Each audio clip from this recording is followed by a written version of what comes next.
Hello and welcome. Today, we're going to have a conversation that is long overdue. It's about something that sits on nearly every kitchen table in America, something we've used to flavor our food for generations: salt. For decades, you've likely heard a confusing drumbeat of advice. One year, it's the primary villain in our diets. The next, you might see a headline questioning if it's really so bad after all. I understand that when it comes to salt, the advice can feel confusing, contradictory, and frankly, a little overwhelming. You might be asking yourself, who do I believe? And what is the real truth for someone my age? And it's perfectly okay to feel that way. In our time together today, we are going to cut through that noise. We will replace confusion with clarity and anxiety with confidence. We will walk through the science, step by step, to reveal the definitive truth about salt and your heart health, specifically after the age of 60. To do this, I'll be sharing the insights, clinical experience, and guiding principles from one of the nation's top cardiologists, a physician who has spent over 30 years helping thousands of patients navigate this very issue. This isn't about fads or fleeting headlines. This is about foundational knowledge that can empower you to protect your health for years to come. To begin, let's look at the scale of the issue. The average American consumes somewhere between 3,400 and 3,600 milligrams of sodium per day. To put that into perspective, that is more than double the ideal limit recommended by leading heart health experts. For most of our lives, our bodies are remarkably resilient in handling this excess. But as we move past the age of 60, a fundamental shift occurs. According to leading cardiologists and kidney specialists, our bodies change as we age. One of the most significant changes is in our kidneys' ability to efficiently process and excrete excess salt. At the same time, our sensitivity to sodium often increases. This means that a high-sodium meal that might have had only a minor effect on our blood pressure at age 30 can have a much more significant and immediate impact now. A 2021 study published in the journal Hypertension confirmed that adults with high sodium sensitivity were 43% more likely to develop high blood pressure when eating a high-sodium diet. This brings us to the heart of the matter. This increased sensitivity isn't just a minor inconvenience, it's a serious health concern. A high-sodium diet is directly linked to the development of high blood pressure, which is a primary risk factor for the two leading causes of death in the world: heart disease and stroke. The evidence is sobering. One major study published in the European Heart Journal followed over 500,000 adults and found that people who very regularly added salt to their food had a 28% greater risk of premature death compared to those who rarely did. Another analysis found that for each 1,000 milligram increase in daily sodium intake, the risk of mortality from conditions like heart disease rose by 12%. This is why understanding and managing our salt intake isn't just a suggestion after 60. It becomes a critical component of healthy aging. So we know that high sodium intake leads to high blood pressure. But how does this happen? To truly appreciate the importance of this, we need to look inside the body and understand the chain of events that salt sets in motion. It's a story with 4 distinct but related chapters. First is the most direct effect: an increase in blood volume. A top cardiologist I work with often uses a simple analogy. Think of your circulatory system, your arteries and veins, as a network of garden hoses. When you consume excess sodium, your body holds on to extra water in the bloodstream to dilute it. Suddenly, you are forcing a greater volume of fluid through the same sized hose. The pressure inside that hose naturally goes up. That increased pressure, pushing against the walls of your arteries, is high blood pressure or hypertension, but the damage doesn't stop there. Over time, this constant elevated pressure begins to injure the delicate inner lining of your arteries, a layer called the endothelium. This constant stress causes the arteries to become stiffer, less flexible, and more narrow. Think of the difference between a new, pliable rubber hose and an old one that's become stiff and brittle. The brittle hose can't expand and contract to accommodate pressure changes. This loss of vascular elasticity is a key factor in the progression of heart disease, as it forces your heart to work harder to pump blood through these rigid vessels. The third chapter is a more subtle danger that science has only recently begun to fully understand: chronic inflammation. Research now suggests that high levels of dietary salt can trigger a state of chronic, low-grade inflammation throughout the body. This isn't the acute inflammation you see with an injury, but a persistent, simmering state that affects the immune system. This can contribute to the damage within our blood vessel walls, further accelerating the process of atherosclerosis, or the buildup of plaque. Finally, to truly understand this, we must go down to the microscopic cellular level. Every single cell in your body contains millions of tiny, powerful engines called sodium-potassium pumps. Their job is to constantly pump 3 sodium ions out of the cell for every 2 potassium ions they pump in. This process, which consumes up to a third of your body's total energy, creates a delicate electrical balance that is essential for life itself. It powers our nerve impulses, allows our muscles to contract, and keeps our heart beating steadily. When our diet is overloaded with sodium and lacking in potassium, this fundamental engine is thrown into disarray. The system is forced to work overtime, and this imbalance at the cellular level is a foundational contributor to blood pressure dysregulation. So we know too much sodium is harmful.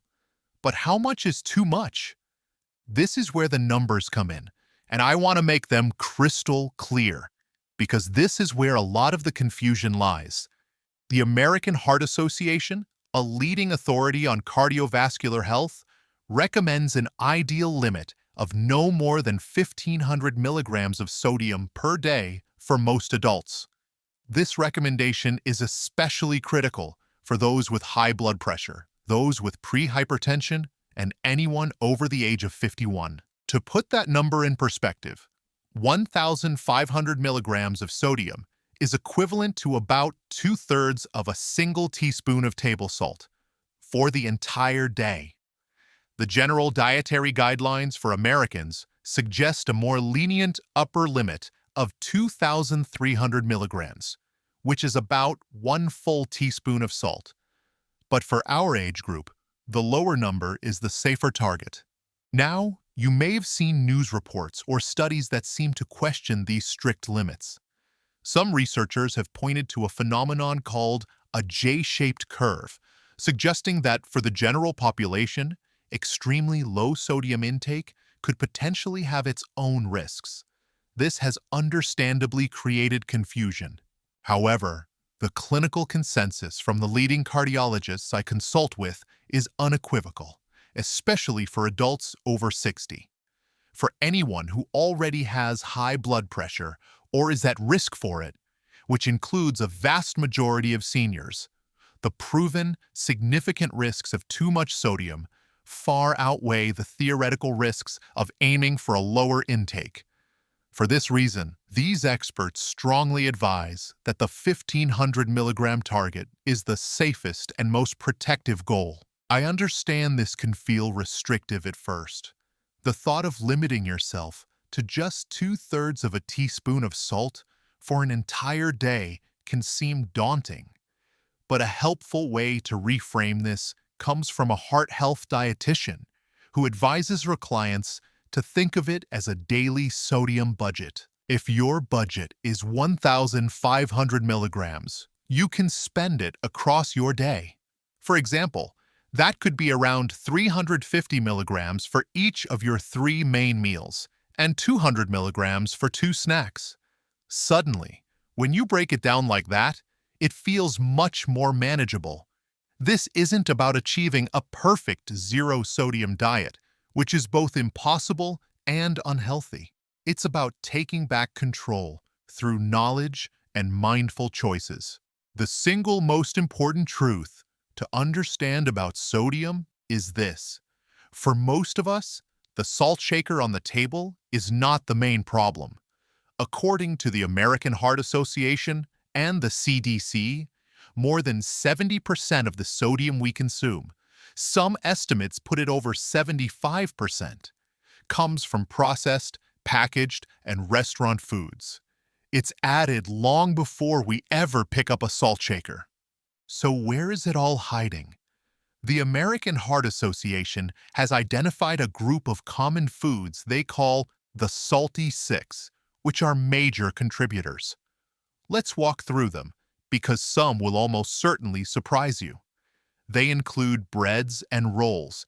Yes, even a single slice of whole wheat bread can contain 150 milligrams of sodium. Others are pizza, sandwiches, cold cuts and cured meats, canned and restaurant soups, and burritos and tacos. Beyond this list, sodium hides in other unexpected places, like breakfast cereals, cottage cheese, veggie burgers, and of course, condiments like ketchup, mustard, and soy sauce. This is where you take your power back. Becoming an expert at reading the nutrition facts label is your single best defense. Let's break it down into a simple 4-step process. First, always check the serving size. This is at the very top of the label. A manufacturer might list the sodium for a serving size of half a cup, but if you typically eat a full cup, you must double that sodium number. Second, look at the milligrams of sodium, abbreviated as mg. This is the most direct number. As a general rule of thumb from health experts, try to choose foods with 140 milligrams of sodium or less per serving. This is the official definition of a low-sodium food, and it's a fantastic benchmark for your daily shopping. Third, you need to understand the label lingo because it can be misleading. Here is a simple guide to what those claims really mean. As you can see, a reduced sodium product isn't necessarily a low-sodium product. Finally, take a quick scan of the ingredient list. Ingredients are listed by weight from most to least. If you see words like salt, sodium, soda, or the chemical symbol Na near the top of the list, you can be sure it's a high-sodium product. We've spent a lot of time talking about what to reduce. Now let's shift our focus to something positive, to what we should actively add to our diet. Because there is a hero in this story, a powerful ally for your heart that actively fights back against the negative effects of sodium. That hero is the mineral potassium. Potassium works in 2 brilliant ways to protect your cardiovascular system. First, it directly helps your kidneys. The more potassium you eat, the more sodium you excrete through your urine. It literally helps your body flush out the excess salt that you may have consumed. Second, potassium helps to ease tension in your blood vessel walls. If we return to our garden hose analogy, potassium helps keep that hose flexible, pliable, and wide, which directly helps to lower blood pressure by allowing blood to flow more freely. This is why many cardiologists and nutrition scientists are now focusing less on sodium alone and more on the sodium to potassium ratio in our diets. The typical modern American diet is a double-edged sword. It is tragically high in sodium and at the same time deficient in potassium. A diet rich in whole natural foods is the exact opposite. It is naturally low in sodium and packed with potassium. Our goal is to flip that ratio in our favor. And the wonderful news is that potassium is abundant in delicious, vibrant, and affordable foods. You can build a potassium-rich plate by focusing on Vegetables, especially potatoes and sweet potatoes with the skin on, spinach, beet greens, tomatoes and tomato sauce, avocados, and winter squashes like acorn and butternut squash. Legumes. These are powerhouses of potassium. Think of white beans, kidney beans, lentils, and soybeans, also known as edamame. Fruits. Bananas are famous for their potassium, but also consider oranges, cantaloupe, dried apricots, and prune juice. Dairy. Fat-free or low-fat yogurt and milk are excellent sources. Fish. Certain fish like salmon, halibut, and tuna are rich in both heart-healthy omega-3 fats and potassium. A quick but very important safety note. It is always best to get your potassium from food. You should never take over-the-counter potassium supplements or use salt substitutes, which are often high in potassium chloride, without first speaking to your doctor. For individuals with certain conditions, particularly kidney disease, excess potassium can be dangerous. To reinforce everything we've learned, let's take a moment to directly address and dismantle 3 of the most common and persistent myths about salt. First is myth number 1. Fancy salt is healthier salt. You've seen them in the grocery store aisle. Beautiful pink Himalayan salt, rustic-looking sea salt, black volcanic salt. The marketing is brilliant, suggesting that because they are natural, they must be a healthier choice. The truth, as a leading cardiologist will tell you, is that when it comes to your blood pressure, salt is salt. Regular table salt, sea salt, and Himalayan salt are all composed of about 40% sodium by weight, which is the chemical compound sodium chloride. The trace minerals that give these fancy salts their color and flavor are present in such tiny amounts that they have no significant impact on your nutrition or your health. Please, do not spend extra money on these products, thinking you are buying a lower sodium or healthier option. Next is myth number 2. If I don't use the salt shaker, my intake must be low. This is a very common and perfectly logical thought. Many people tell their doctors, I never add salt to my food, so I'm fine. The truth, as we've discovered, is that this is unfortunately not the case for most of us. We have to remember the 70+% rule. The vast majority of sodium is already in our food before it ever gets to our kitchen, hidden in bread, sauces, soups, and nearly all prepared meals. Hiding the salt shaker is a good first step, but it is only a small part of the overall solution. Finally, there is myth number 3, perhaps the most dangerous of all. My blood pressure is normal, so this doesn't apply to me. If your blood pressure is currently in a healthy range, that is wonderful news, and you should be proud of that. But it is not a free pass to ignore your sodium intake. The truth is that we must think of managing sodium not just as a treatment for a problem, but as the ultimate form of prevention. The damage from a high-sodium diet is cumulative. It happens silently over years and decades. By adopting a lower sodium, higher potassium lifestyle now, you are actively protecting the health of your heart and blood vessels for the decades to come. You are taking the steps necessary to ensure that your healthy blood pressure stays that way.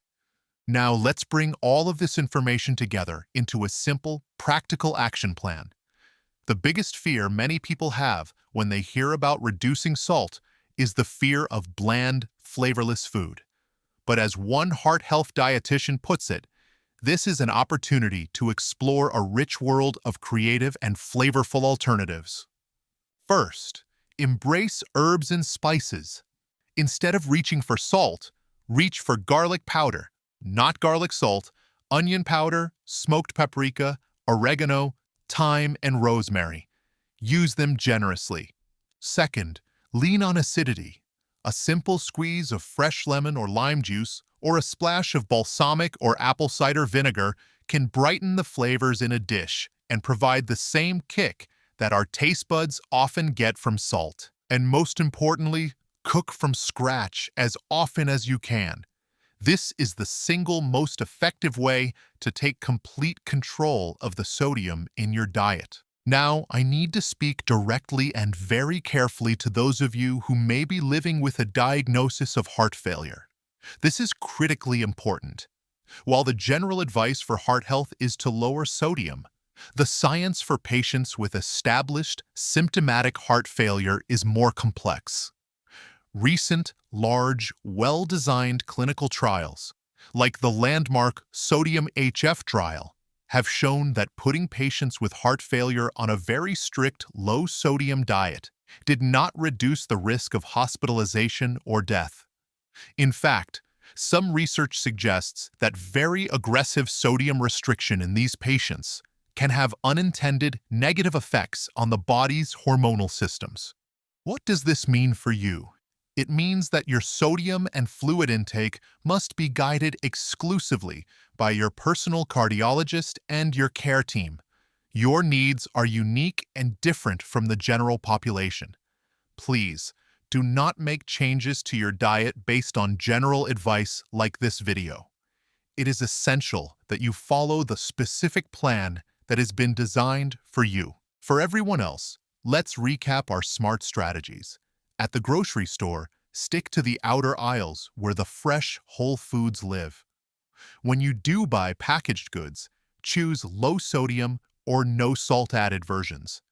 And remember to rinse canned beans and vegetables under water to wash away a significant amount of excess salt. When dining out, don't be afraid to be your own advocate. Politely ask for your dish to be prepared without added salt, and always request sauces and dressings on the side so you can control the amount you use. We have covered a great deal of ground today. I know this is a lot of information, and I want to thank you for your time and your focus. So what is the real truth about salt and your heart after 60? It's this: your body's relationship with sodium has changed, making you more sensitive to its effects on your blood pressure. The vast majority of that sodium is hidden in the processed and restaurant foods we eat, not in the salt shaker.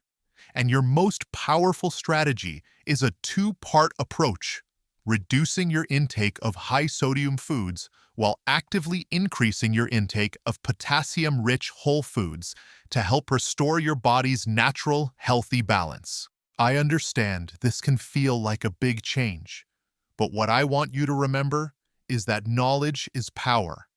This isn't about a diet of deprivation. You are in the driver's seat, and you can do this. If you found this conversation helpful and clarifying, please consider subscribing to our channel for more trusted, in-depth health information designed specifically for you. And I would love to hear from you. Please share your own experiences, or perhaps your favorite low-sodium flavor tricks, in the comments below. Your journey and your wisdom can inspire and help others in this community. Thank you for your time and your trust. Be well.